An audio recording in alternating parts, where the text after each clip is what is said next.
Jangan lupa subscribe YouTube channel Metro TV News dan jangan lupa nyalakan notifikasinya.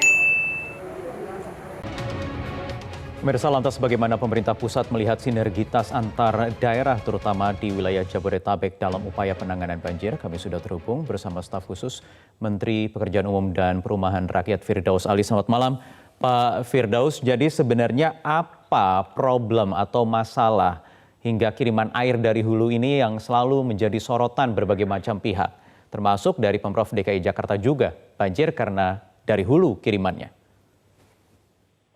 Wahyu, kita hanya merefresh kembali ya bahwa ancaman terkait dengan bencana air di DKI Jakarta itu kan ada dari 3 aspek. Ya, pertama adalah kiriman dari hulu. Kedua adalah kondisi hujan lokal di wilayah DKI Jakarta. Ketiga, satu lagi, bahwa ketika pasang adalah kemudian rob yang masuk ke bagian Pantura DKI Jakarta. Oke, kita bicara yang pertama dan kedua ya. Limpasan air dari hulu yang masuk ke DKI Jakarta, ya, itu kan prinsipnya bagaimana pengendalian banjir harus secepat mungkin dia kita kendalikan, kita alihkan ke laut, ya, sehingga membutuhkan 2 hal. Pertama adalah menahan di hulu selama mungkin, ya, dengan melakukan rekayasa, yaitu tadi itu kita sedang membangun bendungan Ciawi dan Sukamahi.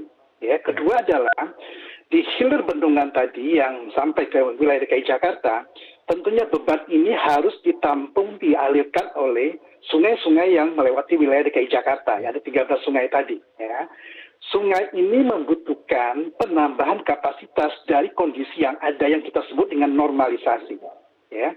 Domainnya pemerintah pusat yaitu bagaimana membantu mempercepat menyelesaikan bendungan Ciawi Sukamahi. Kedua adalah membantu untuk segera memperbaiki kapasitas atau meningkatkan kapasitas angkut badan air yang ada yang kita sebut dengan normalisasi. Ini kita berikan penguatan kapasitas, kita berikan bantuan teknis. Ya, terkait dengan normalisasi tentunya ada domain DKI Jakarta dalam hal ini adalah membebaskan lahan, ya, di sepadan sungai tadi. Nah, ini ya, jangan ditanyakan misalkan apakah pemerintah pusat punya kewenangan tanggung jawab, ya, tentunya ada. Kenapa? Karena ini ibu kota NKRI. Ya, tetapi kalau sudah dibebaskan, baru pemerintah pusat bekerja. Update-nya sampai sejauh mana Pak Firdaus? Oke, terkait dengan pembebasan lahan, ya saya perlu menjelaskan, alhamdulillah sejak tahun 2017 sampai 2020 memang tidak ada aktivitas apa-apa. Ya, tadi kalau Gubernur DKI Jakarta mengatakan bahwa di 2021 ini sudah dianggarkan, mudah-mudahan sesuai dengan apa yang kita harapkan. Kita tidak. Jadi baru akan dilakukan di tahun 2021 ini untuk pembebasan lahan demi normalisasi tadi. Benar, karena di 2018, 19, 20 tidak ada sama sekali sehingga tidak bisa dilakukan apa-apa oleh Kementerian PUPR. Ya, terkait dengan normalisasi. Ya, domainnya DKI Jakarta terkait dengan normalisasi tadi itu membebaskan lahan. Ya, kalau perlu memindahkan masyarakat yang tinggal di bantaran tadi.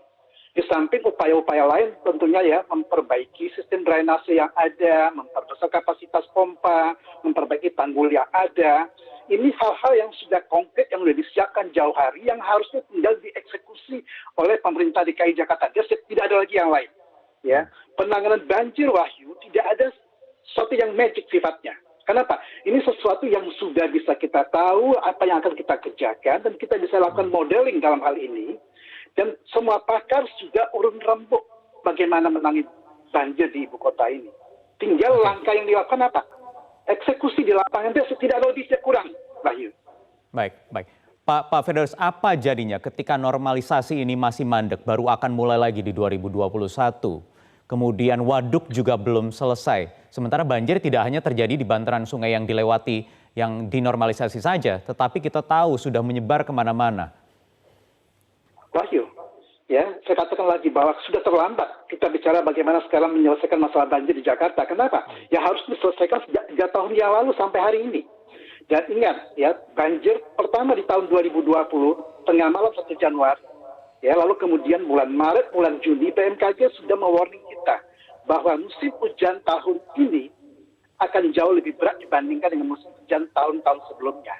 Dan lagi diperberat lagi pada tahun ini kita mengalami pandemi COVID-19 sehingga ini akan memperberat kita bagaimana kita menangani di lapangan.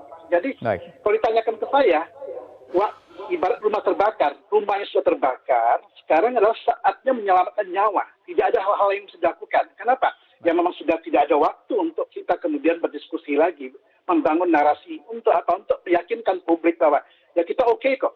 Ya, pada kenyataannya apa yang terjadi dalam 2 hari terakhir ini. Gitu. Begitu Wahyu. Baik.